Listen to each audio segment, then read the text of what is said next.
all children should have high-quality education. Early child care and education is foundational to everything that we want to do and that we need to do as a state. Walking into an infant room and seeing a child's eyes light up like, you're my person, is the most powerful thing that I had ever experienced.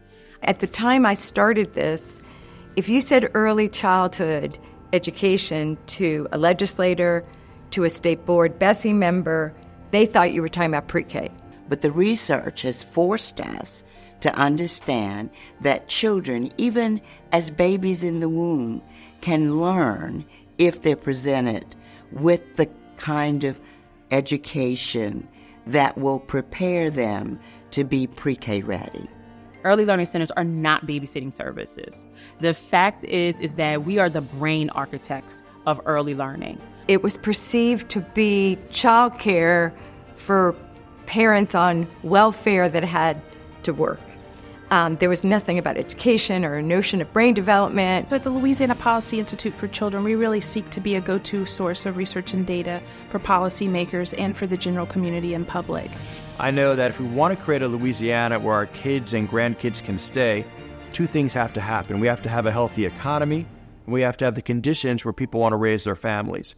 Early childhood education and the work of the Institute speak to both of those personal priorities and professional priorities. And I think that Melanie has demonstrated irrefutably over the years that Louisiana can trust both parts of her intentions to create better outcomes for our families and for our kids, and then her ability to make that happen. I remember we couldn't even pay her in the beginning.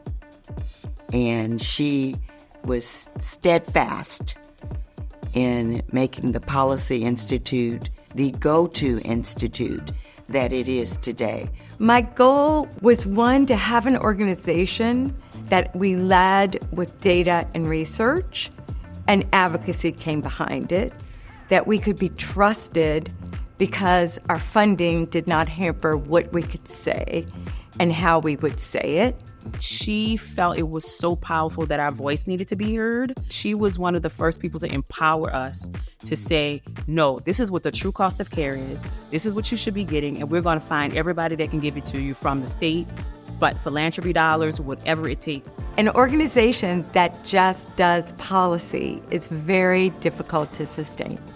The temptation always is to start taking public funding, and then you get muzzled. If we think about how education has evolved and how we're changing as an institute, we're really always trying to be responsive to community needs. And so one of the areas that we've done a lot of work in is when communities say, hey, we want to figure out how to raise local dollars to increase access, we go in those communities and have conversations with them and help have the conversation about, like, who are the players at the table? What does this look like? First time we got a national funder to give us a grant, which was the Alliance for Early Success, really lifted us to a whole new level, and I cannot thank them enough. We would not have existed but for them. High quality care can cost more than sending your child to college, $12,000 on average. You can only go so far. You can only fund so many slots with private philanthropy.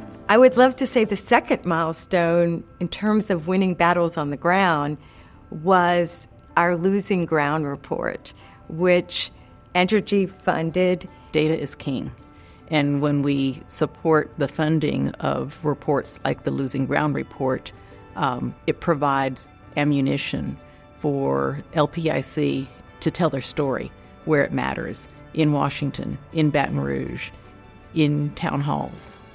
And so I think one of the key political insights that the Policy Institute under Melanie and Libby and others has had is to get business on board as a partner, both individually and through the coalition, and then go together to the local, state, and federal legislatures. Thinking about, why can't I find data on the cost of people missing work because of childcare?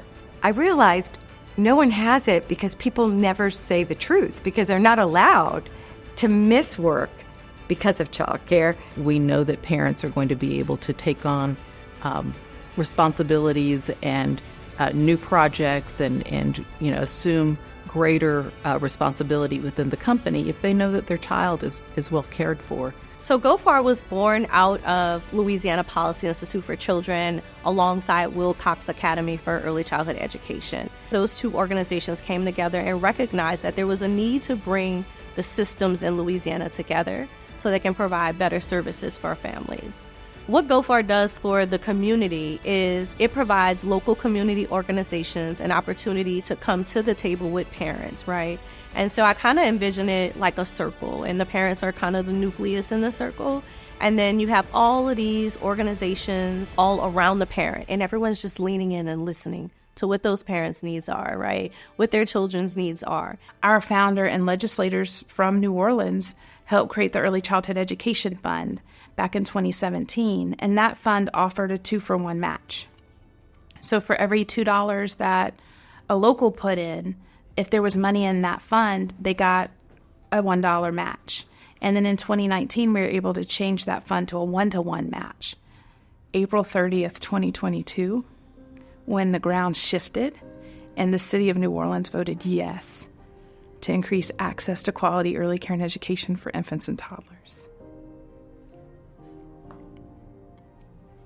They didn't have to say yes. And the city of New Orleans said yes, that these little people matter. And it's the only millage of its type in the country like that. And so to be a part of that coalition that helped pass that, that'll sit with me the rest of my life. If you want to have an impact on kids, it is wonderful to fund services, and I raise money for that as well, to be able to help individual children. But if you want to have a huge impact on children, when you fund it at the policy level, you can affect thousands of children. Without all of the coalition work that happened in New Orleans and the statewide work related to that fund, we wouldn't have a matching fund that can say for that $21 million that New Orleans is putting in now, if there's enough money in that fund, that state fund, now your investment's $42 million in New Orleans. To know that I would have had to move away from the place that I call home, and my children wouldn't get to grow up with the culture and would never understand our roots just because I thought they could get better health care or better education or the systems were more integrated, would have definitely been a loss for our family. But we didn't have to do that. We get to stay here and we get to participate in making it better so that when my daughters have children, they'll have a better Louisiana. Never in my wildest dreams did I think we would be sustainable, and especially to reach the heights of funding and activity and reports and all the amazing work that the Policy Institute does today. And we have Libby to thank for it, and it's just been so fun and exciting to watch her in action and her team. Over the years, we've donated almost $1 million to LPIC to support the work that they do, and we will continue because the work is not done. There's much more that needs to be done. It takes coalition, it takes community, it takes keeping those little people as the North Star all day, every day. And when you think about the last 10 years since the Policy Institute, you can see systematic improvements in our state for young children of Louisiana. Happy 10-year anniversary, Louisiana Policy Institute for Children. Congratulations to the whole LPIC team on 10 years, and keep on keeping on. To the Louisiana Policy Institute for Children, a very happy 10-year anniversary.